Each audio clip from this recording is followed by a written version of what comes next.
Il y a un système de notation sur Airbnb qui est très poussé, Booking aussi. Il y a la notation, il y a les prix, la façon dont on fait les photos. Une quantité de critères qui est impressionnante.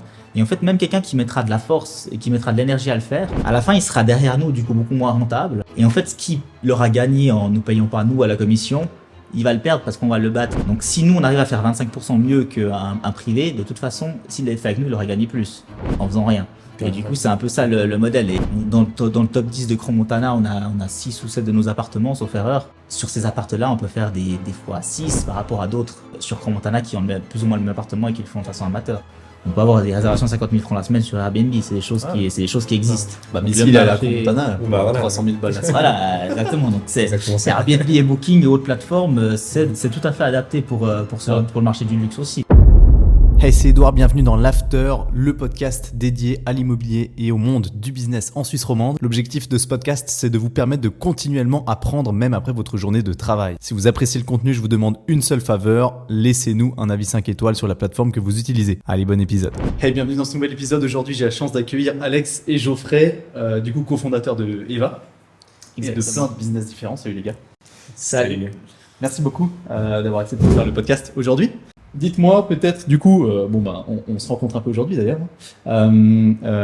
Donc enchanté. Est-ce que vous pouvez m'expliquer rapidement, du coup, avant Eva, qui est une plateforme, on en parlera tout à l'heure, mais de location courte durée.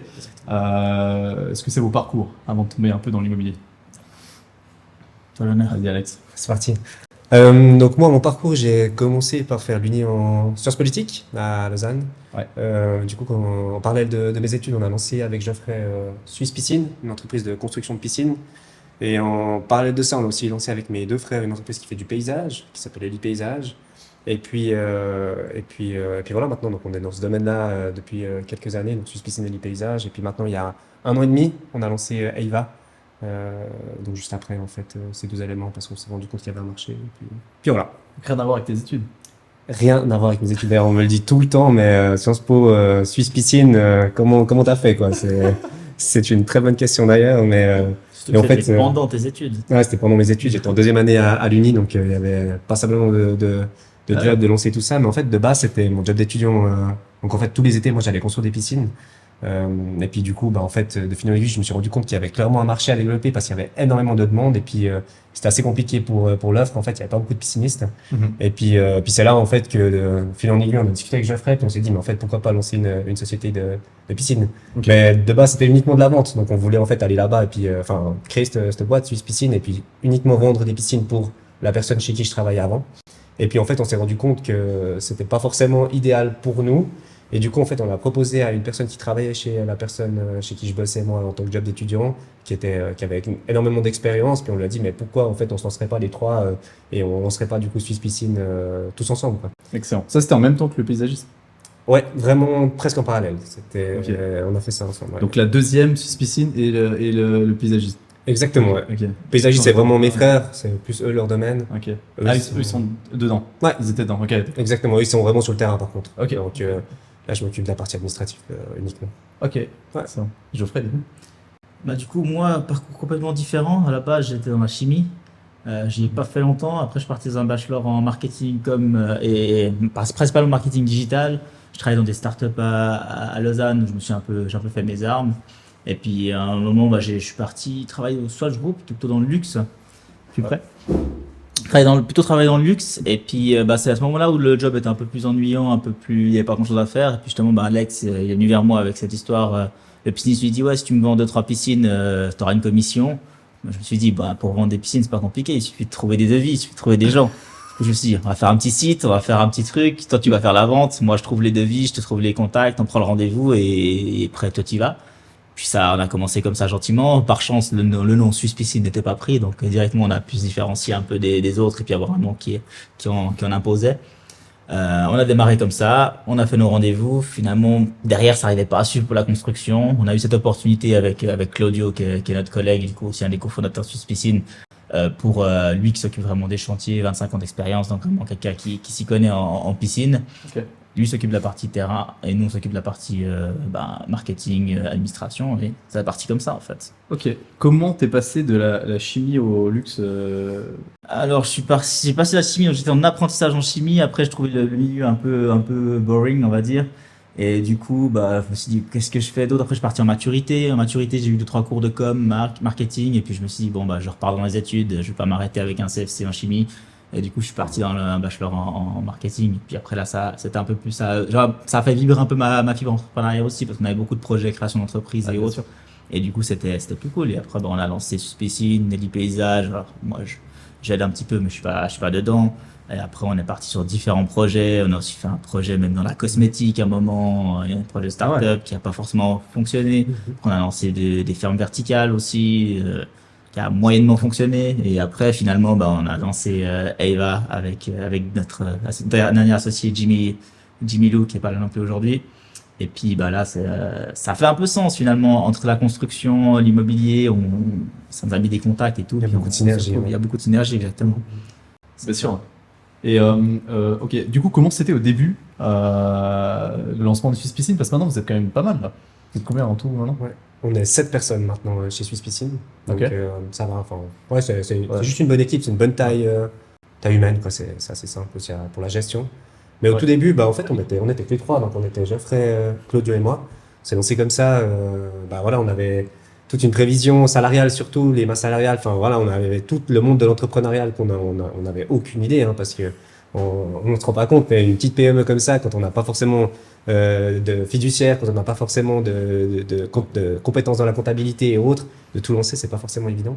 Donc on a commencé les trois, on a établi une masse salariale, puis après du coup il fallait trouver directement des chantiers, et puis c'est le taf de Geoffrey. On a appris sur le tas parce que au début on a dit on achète un fourgon puis on pourra tout mettre dans le fourgon, tout le matériel et ça va bien se passer. Puis après un mois, on s'est rendu compte que c'est pas possible d'être une piscine dans un fourgon. Il va falloir faire plus grande. Du coup, après, on a pris un dépôt à tabac dans un petit village parce que c'était pas cher. Et puis, on avait besoin de permettre de faire un lieu de stockage. Et puis après, on faisait un peu le parallèle en disant Apple a commencé dans un dépôt, Disney aussi, nous aussi, on a fait un petit montage, c'était marrant. Et après, on s'est dit faut qu'on prenne quand même un vrai dépôt. Et on a grandi comme ça au fur et à mesure qu'on a signé les contrats et les chantiers. C'est vrai que c'est aussi quelque chose de pas facile. On était très jeunes. C'était il y a 4 ans, donc on avait à peine 25 ans quand on faisait de la vente. L'entreprise avait quelques mois, et d'aller dire aux gens, alors voilà, signer le contrat, tout l'aménagement, ça fait 150 000 francs. Faut quand même les signer. On n'a aucun historique, mais faites-nous confiance, faites le premier versement, et puis tout va bien se passer. Alors finalement, tout s'est bien passé, mais au début, c'était pas facile. Ah je comprends parfaitement. J'ai commencé d'ailleurs, j'ai commencé pour la petite parenthèse dans le courtage en immobilier, spécialisé en résidence secondaire. Donc on travaille dans un monde des gens qui connaissent déjà très bien l'immobilier, c'est des gens plus âgés.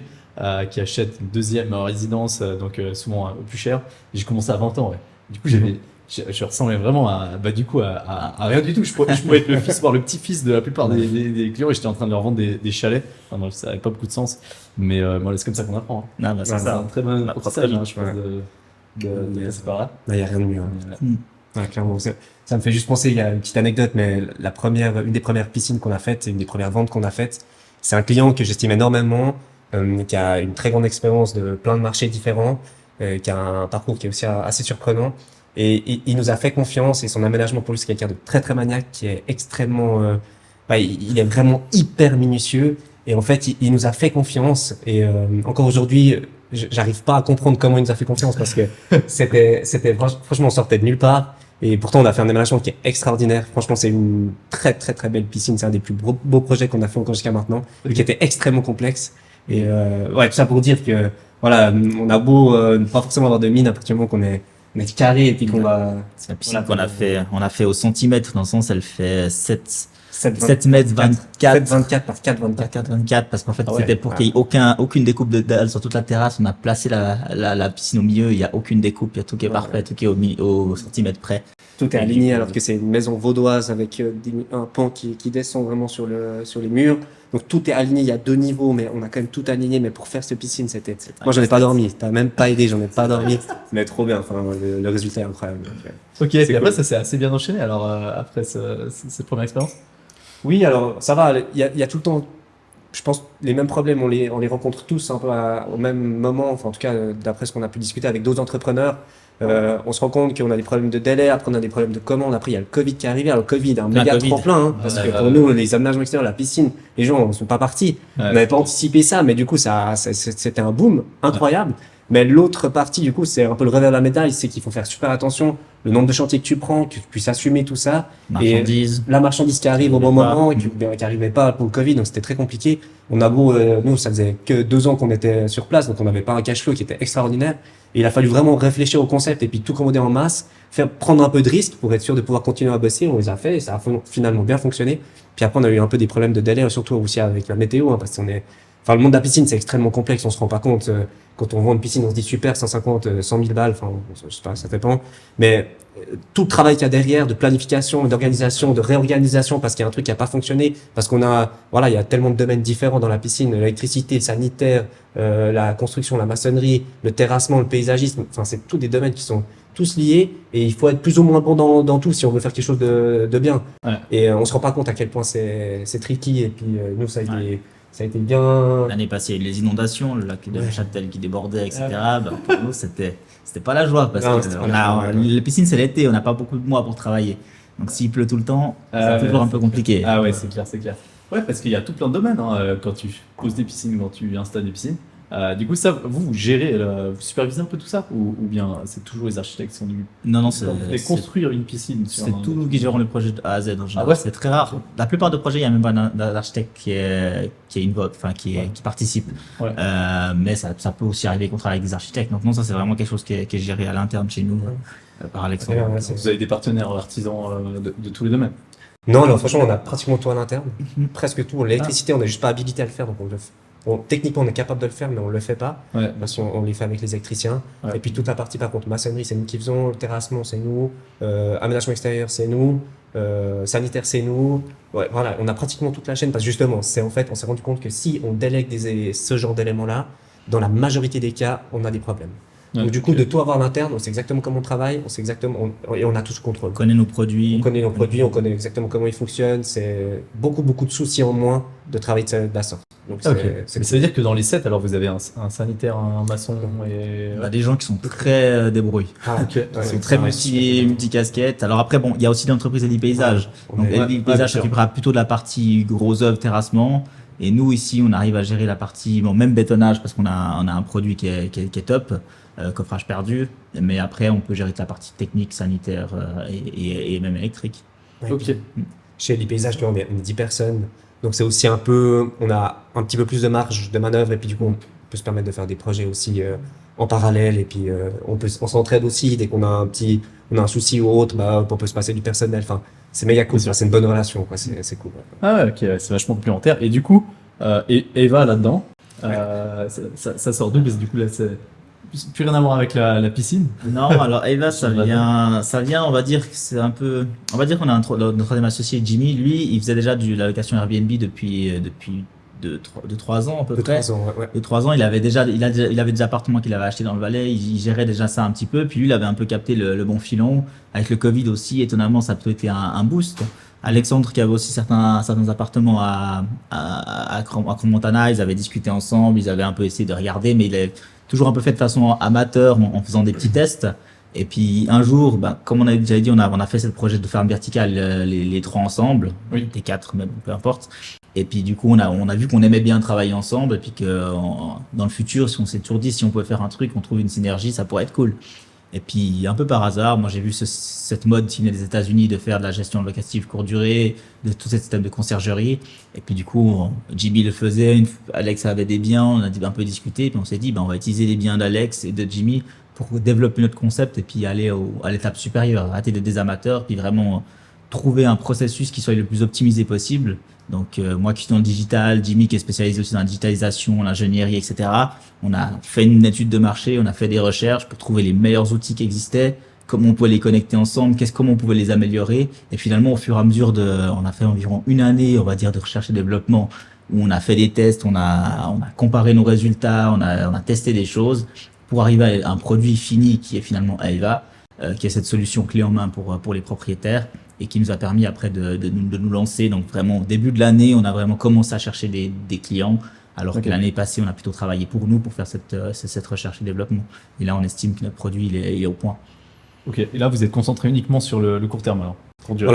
Voilà, en fait, on a même des compétences à l'interne uniquement pour faire du court terme. Enfin, non, c'est pas vrai, on pourrait faire un peu plus loin, mais ça demanderait des compétences, on va dire, plus, on va dire, de formation un peu plus élevées. Plus Donc, immobilière. C'est un marché différent. C'est un marché plutôt de la- différent, voilà, c'est plutôt de la la régie, gérance, de la la gérance, etc. Courtage, à la limite, on peut encore aussi faire. Mais voilà, nous, on s'est vraiment professionnalisé sur le court terme, c'est la para-hôtellerie.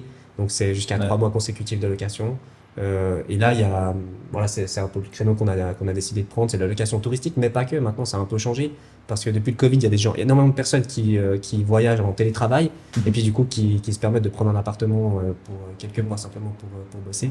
Ou alors même des travailleurs, hein, typiquement sur Crans-Montana, il y a beaucoup de chantiers ces derniers temps. Il y avait le Six Sense qui se construisait et Six Sense, c'était impressionnant le nombre de travailleurs qu'ils plaçaient. Et du coup, ils nous en ont placé chez nous. Enfin, donc c'est assez, voilà, c'est pas uniquement du tourisme, Ouais. même si on appelle ça de la para-hôtellerie et puis que voilà, tout de suite on associe ça à du tourisme. On est plus que sur de la location touristique. On est sur aussi un autre type de marché maintenant. Ouais, c'est Voilà. intéressant ça. Ouais. J'ai beaucoup entendu parler de ça, effectivement, dans la location court terme. Ça marche même en ville, hein. Même dans les petites villes, dans les petites Ouais. régions. Typiquement, parce que vous bossez plus en vallée, du coup, par rapport à ça. Alors oui, actuellement, le plus grand nombre de biens qu'on a en gestion chez nous, c'est en Valais. Mais par contre, en fait, on a aussi, on a une maison à Mora en gestion. Et franchement, au début, on se disait, ça va jamais marcher à Mora, tu vois, c'est pas du tout touristique. Un peu c'est- touristique enfin, quand même, mais touristique, c'est il y a une particulier. histoire. Il y a une historique, il y a le lac, etc. Mais ça reste pas une ville Mais on n'est touristique. pas, voilà, on n'est pas dans une station de ski comme Cran qui a des événements tout le temps, quoi. Mm. Et pourtant, en fait, c'est une maison qui fonctionne extrêmement bien.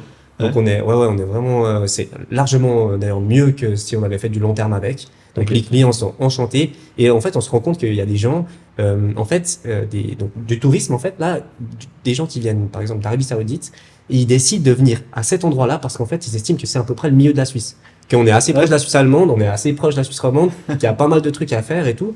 Et c'est super marrant parce qu'ils sont allés genre visiter une exploitation agricole, typiquement le père de notre troisième associé, il est agriculteur et puis ils sont allés visiter l'exploitation. Enfin voilà, donc c'est des petites choses comme ça qui sont assez intéressantes, qui sont assez marrantes qu'on n'aurait jamais envisagé quand on a mis ce bien en C'est clair. location court terme, quoi. Donc, Non, puis il y a de tout, hein. Même il a été loué pour des gens qui faisaient de la photo. On a des demandes pour des tournages. On a des demandes pour vraiment des choses on n'imagine pas trop. Mais en fait, il y a ce besoin d'utiliser un peu les logements différemment. Et du coup, la courte durée, ça répond bien à ça.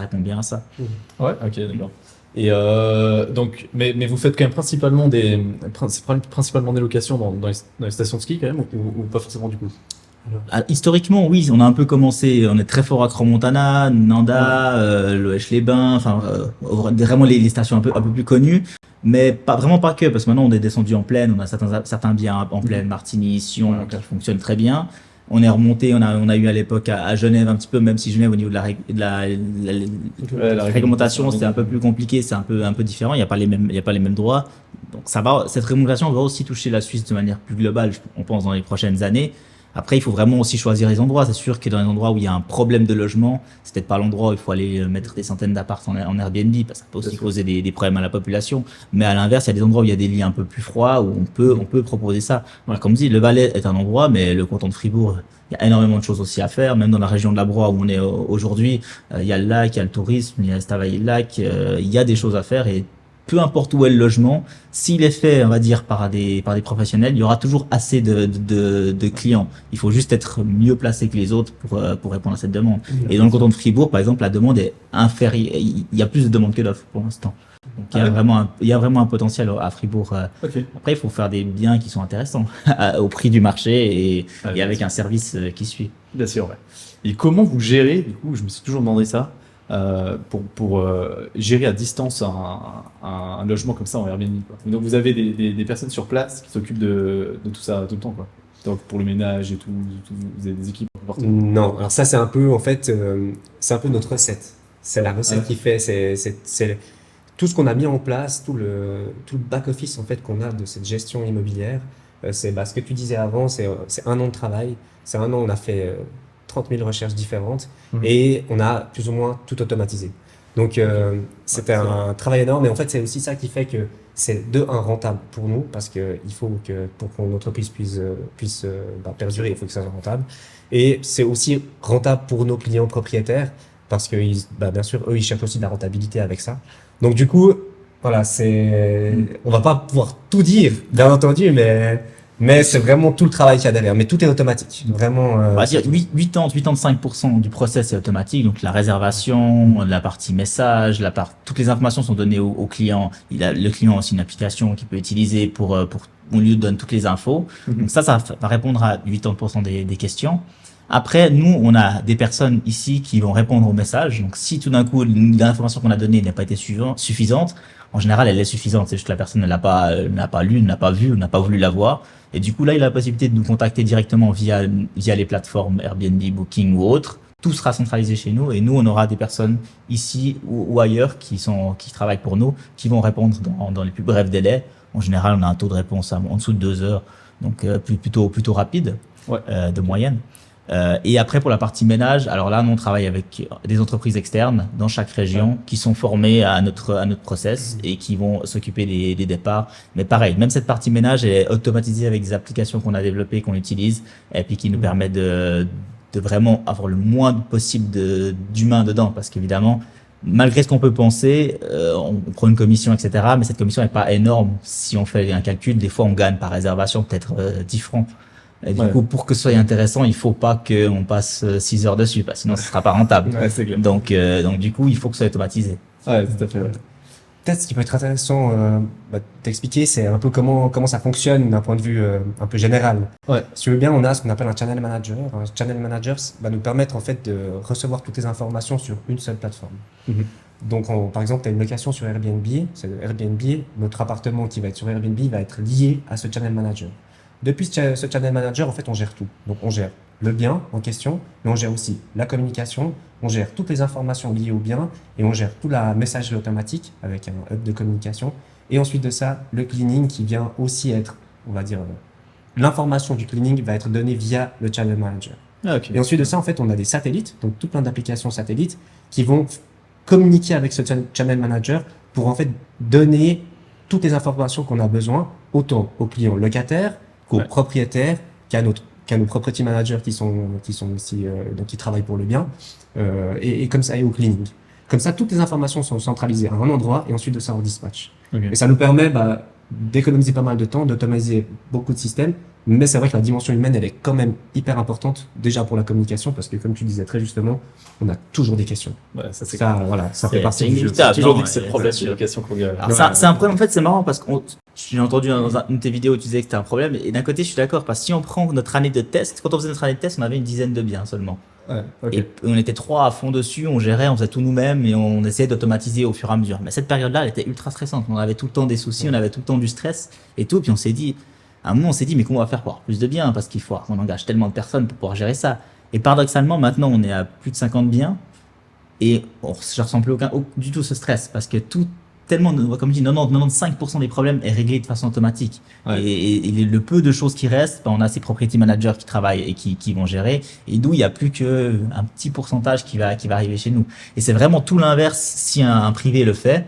Alors, pour moi, un privé, il y a 2 façons. Soit vraiment, c'est son studio dans sa maison ou c'est une chambre dans sa maison et du coup, la personne a du temps, elle vit ici, elle travaille peut-être pas forcément et du coup, elle fait ça un peu avec passion, et dans ce cas ça pourra marcher parce qu'elle va prendre énormément d'énergie, mais c'est pas quelque chose qui va lui poser problème. Ça lui fera plaisir de faire le ménage, ça lui fera plaisir de mettre un petit cadeau, de discuter avec la personne, donc là il y aura pas de souci. Mais par contre, quelqu'un qui voudra le faire un peu, qui est occupé mais qui veut le faire juste pour gagner de l'argent tout seul ou qui a pas envie de s'investir vraiment, là ça va être très galère parce qu'il suffit qu'il y ait un problème avec le ménage. Un guest qui peut être mal intentionné, ça peut arriver, c'est rare, mais ça peut arriver. Et du coup, il y a tout un tas de process.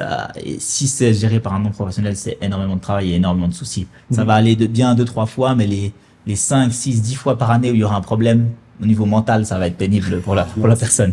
Ouais, on pose souvent cette question aussi. Qu'est-ce que tu en penses de Airbnb? Est-ce que je devrais viser un petit appartement qui met en location sur Airbnb? Mais je leur dis toujours, écoute, si tu vas louer toi, si tu vas gérer toi, tu vas jamais t'en sortir, quoi. Enfin, je sais pas, alors c'est du travail, c'est du travail. Je veux dire, c'est pas un investissement, en fait. C'est que tu te crées un deuxième métier. Et un deuxième métier qui va te prendre beaucoup de temps. Ouais, parce que si tu loues pour une nuit, Tu vas là-bas, tu vas tout nettoyer, nettoyer les draps, tout recommencer à zéro. Enfin, c'est quand même beaucoup de gestion, quoi. C'est un Donc, boulot, c'est sûr que exactement. si c'est pas automatisé, c'est compliqué, quoi. Ouais, Pour une exactement. personne privée seule, à part si vraiment c'est une personne qui ne travaille pas avant, ou qui n'a rien d'autre à faire, Ouais. pourquoi pas? Ouais. Mais sinon, c'est pas possible. Exactement, Ouais, c'est très dur. C'est pas Et- d'investissement, en tout cas. Et en plus, ce sera pas forcément intéressant parce qu'étant donné qu'ils vont faire pas mal d'erreurs, en fait, il y a un système de notation sur Airbnb qui est très poussé, Booking aussi, mais il y a la notation, il y a les prix, la façon dont on fait les photos, enfin, il y a une quantité de critères qui est impressionnante. Et en fait, même quelqu'un qui mettra de la force et qui mettra de l'énergie à le faire, à la fin, il sera derrière nous, du coup, beaucoup moins rentable. Et en fait, ce qui leur a gagné en nous payant pas nous à la commission, il va le perdre parce qu'on va le battre. Notre commission, par exemple, c'est 25%. Donc, si nous, on arrive à faire 25% mieux qu'un privé, de toute façon, s'il l'avait fait avec nous, il aurait gagné plus en faisant rien. Et du coup, c'est un peu ça le modèle. Et nous, par rapport, dans le top 10 de Cran Montana, on a 6 ou 7 de nos appartements, sauf erreur, dans la partie en dessous de 2 pièces et demie, par exemple. Et ben, du coup, sur ces appartements-là, on peut faire des fois 6 par rapport à d'autres sur Cran Montana qui ont plus ou moins le même appartement et qui le font de façon amateur. Ok. Donc, Parce c'est- que vous optimisez votre SEO. C'est un peu ça, Airbnb, alors. exactement. On C'est optimise exactement ça, nos prix aussi. On a tout un système de prix dynamique Ouais. qui fait qu'on arrive à louer tout le temps au meilleur prix pour finalement nous et notre propriétaire. Ouais. Et Ouais.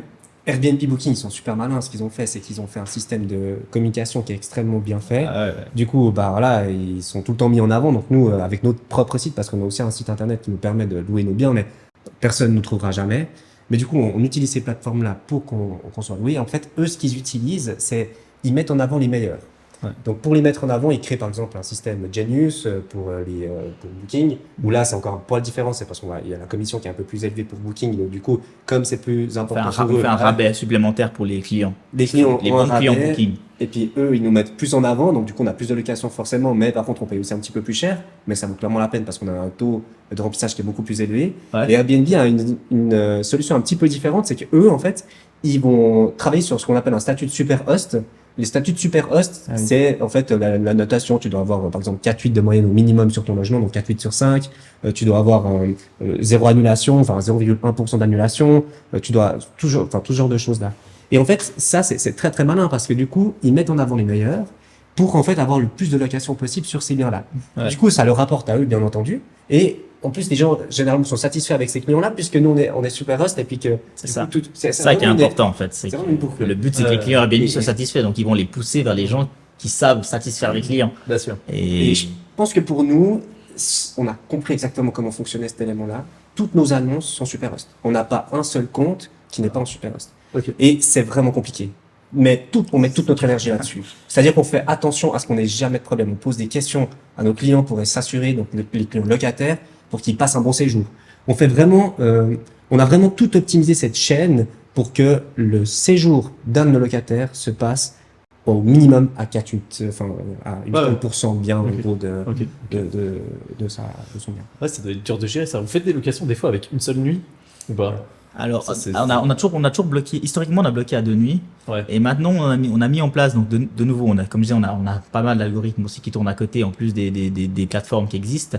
Et maintenant, on a mis une détection de dire que s'il y a une seule nuit de libre, qu'il y a la seule possibilité, c'est de réserver une nuit pendant une période, là, on l'autorise. Ok. Et par contre, on n'a pas envie qu'il y ait des gens qui nous réservent un week-end à une nuit. Ouais. Ou alors maintenant, dans un certain moment, ils peuvent réserver à une seule nuit, mais ils paieront le prix du week-end. Ok. D'accord. Sans forcément s'en rendre compte. Mais disons que on essaie de pousser d'abord. Ouais. Plus la réservation est lointaine, au début c'est une semaine obligatoire. Ouais. Après, Ok. plus on se rapproche, peut-être que ce sera 5 jours. Et le but c'est d'être tout le temps plein. Ah ouais, bah, D'attraper les meilleures réservations dans le futur, mais aussi les meilleures réservations last minute. ouais. Et du coup, ça nous permet vraiment d'avoir un Excellent. grand taux de remplissage, Ouais. sans excessif non plus, parce que le but c'est pas forcément d'avoir 100%. Des fois, il vaut mieux pas avoir réservation, il y aura une très mauvaise réservation. Ouais, Mais c'est quelque chose qui est possible. Et c'est vrai que quand on compare la longue durée à la courte durée, il faut aussi penser à ce remplissage. Parce que c'est vrai que dans la longue durée, des fois, nos clients ils font les calculs. Oui, mais moi, je loue tant par mois, fois par l'année. Mhm. Mais il y a des jours, enfin, ça dépend des régions. Peut-être qu'en centre-ville de Lausanne, on est tout le temps plein. Mais à Crans-Montana, quand on perd un locataire, on le retrouve pas du Ouais, jour au bien sûr, lendemain en longue novembre. durée. Voilà. C'est clair. Donc il y a aussi du vide dans la. Je connais pas les chiffres exacts du vide en location longue durée, mais c'est pas du 100%, ça c'est sûr. Non, tout à fait. Non, il y a toujours un risque de vacances, hein, c'est clair. Merci. Est-ce que donc donc les réservations quand même se passent principalement sur Booking et Airbnb en général. Ouais. de toute façon. Je dirais c'est que deux grosses plateformes. 95% de nos réservations sont sur ces deux plateformes. Un petit peu moins quand même. Bah, maintenant, en fait, on travaille avec Verbeo, je sais pas si ça dit quelque chose. Hostaway, HomeAway, Expedia. Expedia. ouais, Expedia, c'est ouais. Bah, si tu veux, ça, c'est une plateforme, enfin, c'est Verbeo qui gère ça, puis eux, ils ont plein de plateformes différentes. Une centaine. Et c'est un autre marché. C'est un peu différent. C'est un marché plus familial qui va être, par exemple, c'est une réservation qui va avoir peut-être 6 mois d'avance. Et nous, en fait, on a plutôt des réservations Plus qui gros sont bien à- aussi. voilà, des plus gros biens. Ça sera plus pour des familles qui vont utiliser Expedia ou ce genre de choses-là. Sinon, franchement, bah, Booking et puis Airbnb sont vraiment les gros. Bah, c'est eux qui ont les plus gros budgets aussi marketing. Et ils sont mis en avant sur tout le temps. Mais c'est vrai que Booking c'est beaucoup plus cher qu'Airbnb, non? Non, du Bah, tout. là, ça a un peu changé quand même. Avec, Ah avec leur façon de travailler, bah, typiquement, si t'es membre Genius, par exemple, là, tu as des rabais qui sont assez intéressants pour le 15%. client donc locataire. Hein. Donc, généralement, ils utilisent ça. Et puis, c'est vrai que Booking est assez. Je trouve que ces dernières années, ils ont fait un gros plan pas en avant par rapport En moyenne, on voit plutôt Oui, l'inverse. je En fait, on voit que nos prix en général sont plus bas sur Booking que sur sur Airbnb. Airbnb. Ok. Mais ça, c'est un peu Airbnb. En fait, nous, comme on pousse notre prix sur les différentes plateformes, en fait, on va dire, admettons que notre réservation de base soit 100 francs. Quand on le pousse sur Airbnb, on peut dire mettez 100 francs ou mettez 110 francs, plus 10%. Et sur Booking, mettez 120. C'est nous qui choisissons. Ok. Mais par contre, derrière, la plateforme elle-même applique ses rabais. Et du coup, sur Ok. Booking, on est obligé de gonfler notre prix qu'on pousse parce que, justement, ils ont des partenaires préférés, ils ont rabais 10% sur réservation mobile, ils ont le Genius, c'est 15%, et ça se cumule. Ok. Et du coup, on avait tendance à avoir des réservations qui étaient trop bas sur Booking, et aussi, on essaie d'être le plus juste possible, pas que les gens se sentent piégés parce qu'ils ont réservé sur Airbnb ou Booking. bien sûr. Mais des fois, même nous, avec tous les algorithmes Ça, qu'on a, on c'est n'arrive pas à dur à maintenir gérer. les prix partout. Mais en termes de commissionnement, par contre, Booking, c'est beaucoup plus cher, non? Non, alors c'est plus ou moins les 2-15%, ça peut varier. Booking, on a la possibilité d'offrir environ. Ouais. Je croyais que c'était beaucoup plus bas, Airbnb. est Non, beaucoup ça plus peut, cher, ça peut être 12%, 12-15%, ça dépend un peu des régions, des choses. Et Booking, il y a possibilité offrir plus de commissions pour être mis en avant. Ils appellent ça le boost, on peut monter sur une certaine période, admettons qu'on soit à une basse période, on dit, à ce moment-là, je vous donne 20%. Et puis, comme ça, je suis sûr que vous mettez tout en avant, quitte à Ok. augmenter un peu son prix derrière. Après, c'est un choix. Ouais. Donc oui, c'est sûr qu'il y a la commission. Après ça, des fois, c'est un peu perturbant pour nos clients, parce qu'ils voient ce que le client, donc le guest a réservé, et après il y a la commission plateforme, il y a le ménage, il y a notre commission à nous, et puis du coup ils se disent ouais, j'ai quasiment rien touché. Ouais. On essaye toujours de montrer aux gens qu'il faut voir ça sur le mois et pas par réservation, parce Ouais, bien que sûr. on est obligé d'avoir ces plateformes qui nous apportent du volume. C'est clair. C'était le bon business model, ça, hein, pour Booking. Pour Booking, oui, alors c'est pas facile, hein, ça change tous les jours, hein, et eux ils travaillent beaucoup, hein. Airbnb, l'algorithme, avant Alex a dit on le maîtrise parfaitement. C'est vrai aujourd'hui, mais si on Demain. n'est pas à la page, si on reste pas à la page, ça change tout le temps. Il y a tout le temps des mises à jour. Là, ils ont refondu complètement le site. Maintenant, on peut mettre des biens d'exception. Enfin, ils ont trié un peu par bien. Donc, nous, on aimerait bien demain trouver des biens un peu particuliers. On pourrait imaginer, je sais pas, louer une cabane dans un arbre ou n'importe quoi, pour avoir des trucs un peu plus particuliers. Et ça, les gens sont à la recherche de ça. Comme disait Alex, aussi des endroits pour faire du télétravail ou autre. Ok. Et d'ailleurs, j'avais été à Lyon là, il y a pas très longtemps, dans un Airbnb. Et puis le propriétaire, il louait lui-même. D'ailleurs, c'est un professionnel immobilier. Je trouvais très étonnant que le gars soit lui-même il louait son appart et il allait vivre dans un appart de 2 rues à côté. Donc il louait chez des amis. Enfin, ouais, c'est un système un peu particulier. Et je lui ai demandé à quel point c'était autorisé à Lyon parce que du coup, c'est aussi une ville qui manque de logements. C'est un peu compliqué d'un point de vue droit du bail. Et en fait, il m'a dit que sur Airbnb, il fallait avoir une autorisation spéciale de la ville qui t'autorisait à louer, que tu devais rentrer sur Airbnb pour pouvoir mettre ton bien. T'as dit ça en France ou pas? C'est un peu Sur similaire. Genève, Lausanne, il y a un Alors, Lausanne, c'est en train de venir. La législation, elle est toute nouvelle. Je suis content de vous. Mais sur Genève, typiquement, tu dois faire une demande à l'État. Donc, au canton. Ok. à partir d'un certain nombre de jours. Ouais, exactement. C'est T'as un nombre de jours consécutifs de location. Ah oui, c'est ça, ouais, t'as 90 possible. jours par année. Hein, Voilà, sur Airbnb. En théorie, c'est du cumulé. Après, le problème, c'est que pour qui vérifie Airbnb Booking, c'est un peu compliqué, mais la loi, c'est 90 jours. Ouais, alors c'est bon. Et après, il y a possibilité de faire une On demande peut pour demander être, des demandes spéciales. Et puis là, à partir du moment où ils analysent la demande, puis en fonction de des arguments que tu donnes, là, ils peuvent accepter ou pas. un peu C'est clair que si t'es dans un bien en plein centre de Genève, généralement, ils vont clairement dire non parce que c'est Ouais, Ça ouais, dépend, pas- ça c'est dépend de la raison. Si, Ouais. si la personne part en vacances, des choses comme ça peut aussi être Ça peut être différent. élevé, Ah, ok. Si- Et ça, c'est la plateforme qui bloque ça? Non, Genre, du tout. Alors la plateforme, c'est en moins de J'en sais guillemets le rien. Far West. Elle Tout le monde. communique. La seule chose qu'elle fait, par exemple, Airbnb communique avec l'État. Ah, ok. Donc il y a Fribourg une seulement. communication. Genève, il y a une communication aussi qui est faite avec Airbnb, mais pas Booking. D'accord, ok. Ah ouais? Ouais. C'est dingue. Parce qu'encore une fois, la Ouais, Suisse, mais c'est la c'est- Suisse. ouais, Chaque. tout est différent. Ah, ça doit être différent. compliqué. Hein. C'est comme tout le monde. Ces plateformes, ouais. Bien sûr, tout le monde pointe du doigt à Airbnb. Tout le monde dit que c'est encore l'autre jour sur forum RTS, il y avait un reportage sur Airbnb et on n'a pas arrêté de dire Airbnb, mais Airbnb est pas là. Il y a Booking, il y a Vrbo, il y a TripAdvisor. Ouais, c'est clair. Ouais. Et encore une fois, c'est pas eux qui ont inventé la location courte durée. Dans le Valais, on a des clients maintenant qui avaient des contrats de 15 ans, obligation de location courte durée avec une entreprise de la région. Ouais. Et donc c'est pas eux qui ont inventé le truc, ils l'ont juste rendu un peu plus visible et démocratisé, mais le marché a toujours été là. Exactement. Donc, et c'était pas forcément mieux avant. Donc Il y a peut-être moins de problèmes de logement. voilà, Mais, c'est ça exactement. On va ouais. dire qu'on essaie de régler le problème du logement en pointant du doigt Airbnb, mais Ah, c'est clair. c'est pas la cause du problème. Ouais. D'ailleurs, vous avez jamais, vous avez parlé déjà avec des hôtels de ça ou pas? Parce qu'il y a des hôtels au début, ils trouvaient ça terrible, Ouais. mais au final. pas tellement Non, de- mais je pense qu'on n'est pas vraiment en concurrence avec des hôtels. C'est un marché qui est un Ouais. peu différent quand même. On est sur- Complémentaire. Ouais, c'est vraiment. Ouais, voilà, c'est dans le même domaine dans le sens où c'est de la part hôtellerie, hein, nous, ce qu'on fait. Donc, on a quand même une part d'hôtellerie aussi. Mais on a en tout cas pas le service qu'un hôtel va proposer dans sa globalité. Donc, du coup, mais ouais, nous, on n'a pas forcément. Enfin, je trouve On qu'on n'a pas eu beaucoup, forcément- on n'a pas eu beaucoup d'échanges avec les hôtels. Non, Après, ouais. on en a eu un, hein, à Remont, un hôtel qui fonctionnait pas forcément Ouais, très c'est bien. vrai. Et puis, nous, on n'a pas réussi à se positionner. On était au tout début aussi de Eva.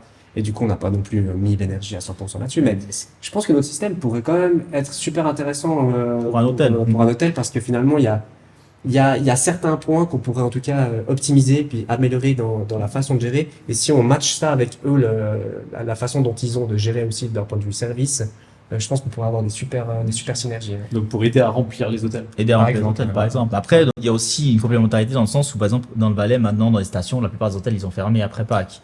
Et du coup, il y a aussi l'offre qui a diminué et du coup, il faut être complémentaire. Ouais. Et si on prend, comme dit, on n'a pas que le tourisme. Il y a des gens qui viennent pour travailler, il y a des gens qui viennent pour loger des employés pour des chantiers, etc. Les envoyer tous à l'hôtel, c'est pas la même chose. C'est quand même pratique d'avoir sa cuisine, c'est quand même pratique. Et du coup, à l'hôtel, voilà, c'est un hôtel. Il y a d'autres services on essaye de tendre à l'excellence de l'hôtel, on essaye de proposer de plus de services possibles, mais ça restera un appartement. Et avec les avantages d'un appartement, les désavantages d'un appartement, mais c'est des services qui sont c'est différents. Ouais, c'est clair. Mm. Je me suis toujours dit, moi, que du coup, les hôtels, avec ce qui se passe avec Airbnb, enfin, dans la mesure du possible, on sort un peu le droit du bail de tout ça, on se dit que voilà, ils sont juste en concurrence l'un contre l'autre. Je me suis toujours dit que les hôtels allaient certainement devenir plus luxe et Airbnb remplacer les hôtels moyens, quoi, je sais pas, de une à C'est- trois- c'est trois- possible, trois oui. étoiles, C'est quoi. po- Parce c'est que possible. quelqu'un qui a vraiment de l'argent et il vient justement pas là pour cuisiner lui-même et s'emmerder, quoi. Et, Après, il y a des très beaux passer vraiment Airbnb dans aussi. l'hôtel. On va dire que Ouais, exactement. le luxe fonctionne aussi très bien sur Airbnb et C'est vrai, Booking. ça Ah oui, alors, en Suisse, justement, ça c'est un peu notre prochain gros projet. On a un projet de SBP avec l'école hôtelière de Lausanne, Wow. justement pour essayer de nous positionner sur le marché du luxe. Donc ça, c'est ce qui va venir pour les mois à venir. On va voir ce que va donner ce projet. Mais oui, effectivement, à l'étranger, c'est très réputé qu'il y a des réservations. On peut avoir des réservations de 50 000 francs la semaine sur Airbnb. C'est des choses qui existent. bah, mais Donc, s'il le est à la marché- Montana, Bah, voilà. 300 000 balles la semaine. Voilà, exactement. Donc c'est Exactement ça. Airbnb et Booking et autres plateformes, c'est tout à fait adapté pour le marché du luxe aussi. Ouais, mais dans ce cas-là, alors il y a toute une équipe derrière. Là, c'est plus quelqu'un qui vient nettoyer après Non, un c'est séjour. Là, c'est complètement des différent, gens qui sont hein. là, ils cuisinent pour les. On est tout à fait Alors, par d'accord. contre, ça se fait. Hein, ça se fait beaucoup. Exactement. Moi, j'ai une grosse expérience en résidence secondaire en Valais, mais dans le courtage, hein, donc rien à voir avec ça. Mais par contre, dans le courtage, ben, ça m'est arrivé de faire des visites et voir des propriétés qui étaient du coup louées la semaine en saison d'hiver. Donc tu peux aller que le samedi dans le turnover de 11h à 14h. Et quand je vais là, ben, il y a toujours une équipe qui nettoie et tout. Et ça m'est arrivé effectivement de rencontrer des équipes qui étaient en train de cuisiner pour les gens qui arrivaient plus tard le soir. Et ils sont là, en fait, c'est une équipe, C'est un staff. 5 personnes, ils sont Ouais, là bien dans un sûr. appart.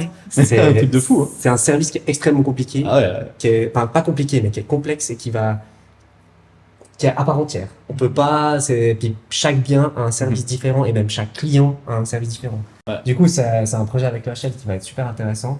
Et on a même eu le cas, je sais plus si c'était Bellerive ou la villa de Mora, ou une autre villa, je sais plus laquelle, mais où en fait, les gens ont loué notre villa et après ont amené ce service. Ils ont commencé à modifier l'ameublement, à modifier l'extérieur. Il y a tout plein de gens qui ont commencé à venir travailler, refaire le nettoyage, etc.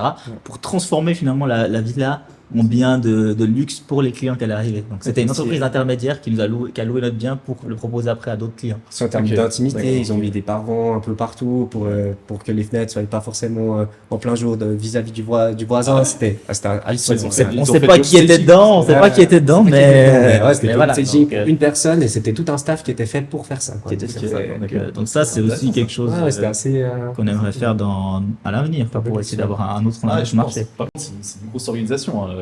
C'est Pour différent. l'équipe qui suit, c'est clair. Mais C'est en même temps, tu te dis, c'est génial parce que pour tu vois, une famille ou un groupe de familles, ils prennent un gros appart avec 6, 7, 8 chambres.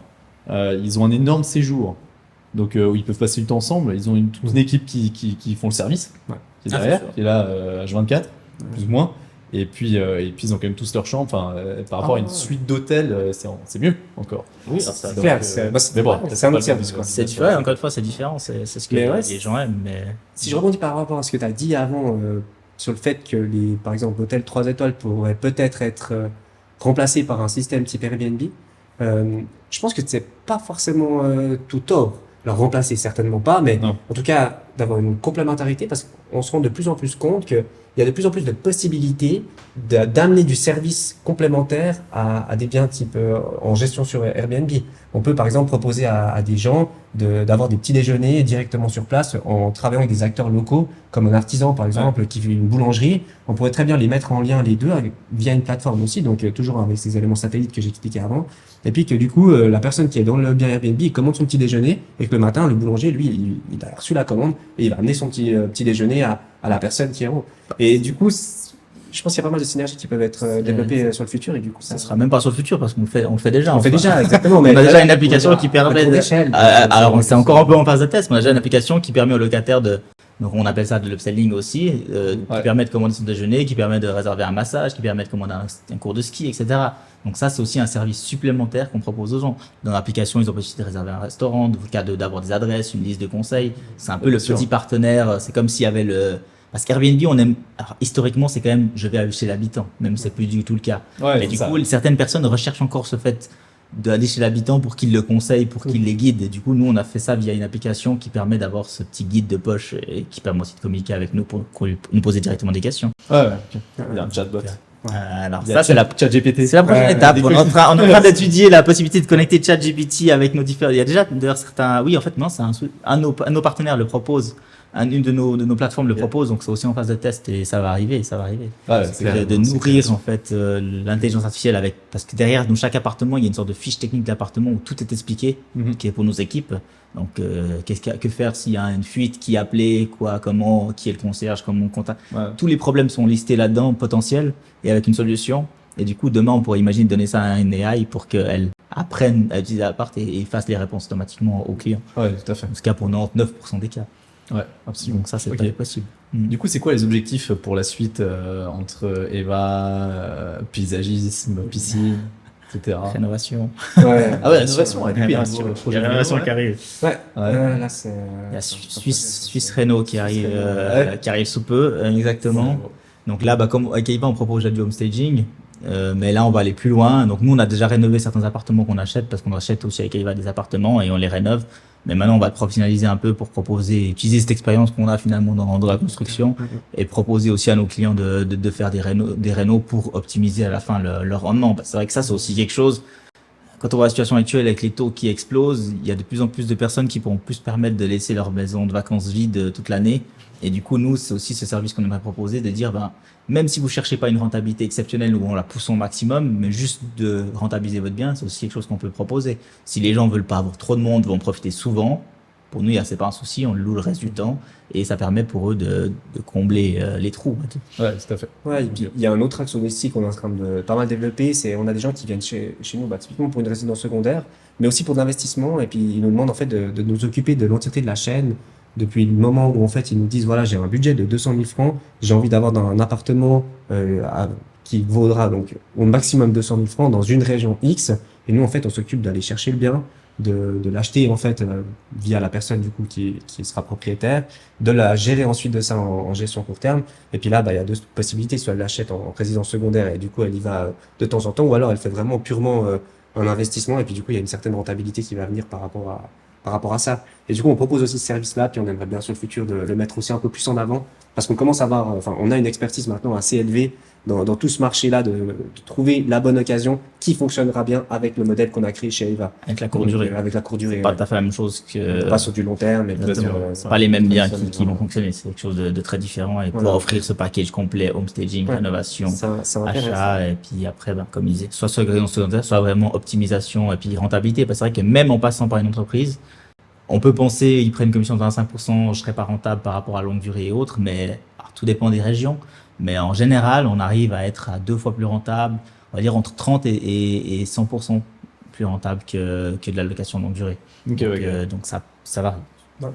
Après, il y a de l'expérience à prendre, il y a une phase d'apprentissage, etc. Encore une fois, c'est de l'algorithme derrière, donc plus on a de temps, plus on est performant. Ok, d'accord, ouais. Donc les objectifs, alors, vous allez où c'est quoi, vous voyez où dans 5 ans alors? C'est tout ça. Plus orienté immobilier. 5 ans, c'est trop loin. Non, mais plus orienté immobilier que construction. Ouais, que construction peut-être. Ouais. Il y a 2 mois, on aurait dit oui. Ouais. Puis en fait, on a toujours, tu sais, la piscine, comme il disait, même le paysage, c'est tellement condensé sur une petite période que, si tu veux, d'un point de vue mental, on prend cher. Nous, en été, on est vraiment un peu à bout. Et puis après, on réorganise tout, on reprend les erreurs qu'on a fait, on les améliore, et puis du coup, on refait une année, et puis ça se passe bien. Mais du coup, dans 5 ans, franchement, c'est impossible de dire où on sera. Franchement, non, il y a plein de projets différents, il y a plein de choses qui se passent, il y a aussi des opportunités qui se créent, et puis du coup il y aura certainement des éléments qu'on va pouvoir saisir à certains moments. Mais c'est clair que Eva pour nous c'est un des objectifs principaux. Enfin, c'est un des objectifs on voit vraiment un super beau potentiel. Ouais. On pense pouvoir aller loin, mais on veut surtout pas mettre de côté la piscine ni le paysage. Donc on va rester à taille humaine, par contre c'est pas forcément des sociétés qu'on veut faire grossir et puis venir les numéros 1 de la piscine en Suisse, c'est pas notre objectif, mais on veut continuer sur de la qualité, sur faire en sorte que nos collègues aussi soient bien dans l'entreprise et puis qu'on puisse faire des beaux projets. Donc on va continuer à mettre de l'énergie là-dessus, mais Eva va passer aussi peut-être supérieur. Il y a ce projet luxe justement, il y a le projet luxe, après on va aussi ouvrir le marché de la Suisse allemande assez prochainement. Et après, pourquoi pas, on a déjà eu 2-3 occasions de gérer des biens à l'étranger, donc pourquoi pas aussi commencer à proposer peut-être à des Suisses des investissements à l'étranger. À voir, on est assez ouvert, on essaie de découvrir au fur et à mesure qu'on rencontre des gens, qu'on a de l'expérience, on essaie de s'adapter. On va dire que on a la mode du management agile, de travail agile. On essaie que toute l'entreprise reste agile, et puis on va sauter sur les opportunités qui se présentent de façon raisonnée. Là, on a le risque des taux maintenant, il faut qu'on l'affronte, et après ce sera des nouvelles opportunités, des nouveaux risques. Ça va continuer. Peut-être une dernière question pour Eva, j'ai oublié de la poser avant, mais comme on parle très souvent de location courte durée, alors on sait que jusqu'à 90 jours, il n'y a pas de problème de droit du bail. Ensuite, à partir de 90 jours, il y a cette problématique de droit du bail, mais est-ce que ça vous arrive régulièrement de faire des locations ou est-ce que vous êtes ouvert à ça même? Des locations qui durent 3, 4, 2 mois, 3-4 semaines, 2 mois, ou pas du tout? Ça arrive jamais. Alors, je dirais que ça dépend de la région. Si tu veux, en fait, déjà, le court terme, déjà, d'un point de vue du prix à la nuit, t'es assez élevé. Enfin, si tu t'extrapoles, tu vas sur un mois, t'es vachement plus élevé que si tu faisais seulement sur 2 semaines. Ça dépend, parce que nos algorithmes nous permettent de réduire un maximum puis d'avoir un prix qui se rapproche du long terme. Mais pour les gens, ça reste quand même peu intéressant. Et ensuite de ça, généralement, nos clients veulent pas rester plus d'un mois ou 2 mois. Peut-être des fois, il y a des travailleurs là, eux, ils nous posent la question, et là, du coup, on rentre en matière. Mais on a eu très peu de demandes pour des gens qui veulent faire 3 mois ou plus. 3 mois ou plus, oui, mais par contre, le 1 mois est assez. De toute façon, en fait, on peut réserver 3 mois. Sur Airbnb, ça va pas être bloqué. Nous, il n'y a pas de validation de la réservation. Du coup, ils peuvent réserver, donc ça n'a pas de souci. Après, ça arrive, moi, je dirais ça dépend si on parle en nombre de réservations ou si on parle en durée. une réservation est limite. Mais là, par exemple, actuellement, on a 2 ou 3 appartements sur les 50 qui sont réservés à 1 mois. Ça représente quand même environ 10%, peut-être entre 5 et 10% il y a quand même de longue durée. En tout cas, la semaine, c'est très régulier. Oui, la semaine. 2 semaines aussi. Mais le mois, c'est pas si ça arrive. Et après, typiquement 2 semaines. Enfin, en fait, je dirais que chaque période généralement a un intérêt. Ouais. Si c'est 1 mois, ça va peut-être être l'intérêt d'un travailleur de rester 1 mois à un endroit. Si c'est 1 semaine, ça va peut-être être pendant des vacances et du coup ils veulent rester 1 semaine. Ouais. Si c'est 2 semaines, ça sera les vacances par exemple de février. Et là, 2 c'est semaines, tout le temps c'est plein. de Pâques. Et de Pâques, pardon. Et si par exemple on est sur du en période creuse, là tu auras un week-end, tu auras 2 jours, tu auras 3 nuits. Tu auras le mois. Ou alors tu auras le mois parce que du tu auras un travail. Du coup, vraiment, vraiment, ça dépend en fonction de la période et puis. je dirais qu'on le aura. mois, c'est souvent un travailleur alors. Oui, On mais- a dit, il y a un gros potentiel avec les divorces. Avec, Ça, c'est possible aussi, Les gens qui se après. divorcent et qui prennent un studio ou un On truc. pose pas la question à tout le monde, mais oui, on en a eu des cas de personnes qui disaient ouais, je suis à la rue maintenant, C'est un il faut que problème, j'aille quelque chose, vite dans l'appartement. Du Ok, coup, non, ça arrive. ça arrive. C'est une bonne alternative. Et quoi. après, clairement. il y a vraiment de tout. Hein. Et après, il y a des gens qui en ont marre, qui ont envie d'aller prendre l'air. Du coup, on a eu des apparts qui ont été loués par des groupes de 6 personnes parce qu'ils avaient envie de venir travailler tous ensemble. Du coup, ils sont pour eux, c'est important que le wifi soit très bon parce qu'ils sont là pour travailler. Ouais. Mais après, c'est sûr qu'on n'aura pas une réservation d'1 mois à Crans-Montana à la période de décembre.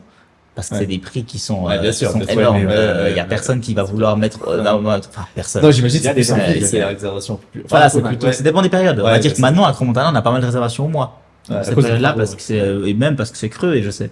Pourquoi les gens sont là, je sais pas exactement, Ouais, mais. Dans la question, mais des fois, en soi, c'est marrant. Les gens nous demandent une facture, tu vois. Nous, la facture, puis du coup, t'as le nom d'entreprise. Ah ouais. Puis après, on a des habitués aussi. Hein. Il y a des gens, ils viennent 1 fois par Ouais. mois, ils viennent dans le même bien tout le temps. Ouais. Et c'est assez cool parce que tu commences à créer une relation avec la personne. Enfin, tu discutes et puis du coup, à chaque fois, il dit ouais, mais je vais revenir chez vous. Puis en fait, il revient et chaque mois, il revient. Il est là tout le temps. Et ils C'est reviennent trop pas cool. forcément par. Ça, c'est aussi intéressant avec le volume qu'on commence à prendre. Donc là, on a 50 appartements, mais l'objectif, c'est d'arriver à 100 à la fin de l'année. Et du coup, on prend du volume. Donc actuellement, on a déjà hébergé plus de 10 000 personnes depuis qu'on existe. Donc c'est quand même une base de données clients qui est grosse. Et du coup, on peut commencer gentiment à bypass les plateformes et du coup à éviter ces 15-20% selon la plateforme et avoir des relations en direct. Et du coup, ça, c'est intéressant pour nous parce que nous, pour la gestion de la plateforme, on va quand même prendre une petite commission supplémentaire, mais bien moins élevée que ce que Airbnb et Booking prendront. Et du coup, pour nos clients propriétaires, c'est très intéressant parce qu'ils vont récupérer 10% par réservation. Et plus on sera gros, plus on va pouvoir commencer à faire ça. On commence à faire des newsletters pour annoncer les appartements dans les périodes creuses, mettre des codes promo, etc. Après, on commence à avoir full contrôle de la chaîne. Ouais, C'est ça qui est intéressant. Ok, bon, bah, excellent. En tout cas, félicitations d'avoir monté ça, c'est cool. Et toutes ces entreprises, quoi. C'est bien, ouais. Pas comment vous gérez tout ça à la fois, mais c'est cool. Ouais, Ça doit être pas mal assez sport. on dort pas tout le temps bien, mais mais ça va bien. Non. Et puis en tout cas, je vous souhaite le meilleur pour la suite. Merci beaucoup, ouais. Merci Merci pour à toi. l'interview. C'était cool. Pareil pour toi. Plaisir. À la prochaine. Ouais, clairement. Ciao. Ciao.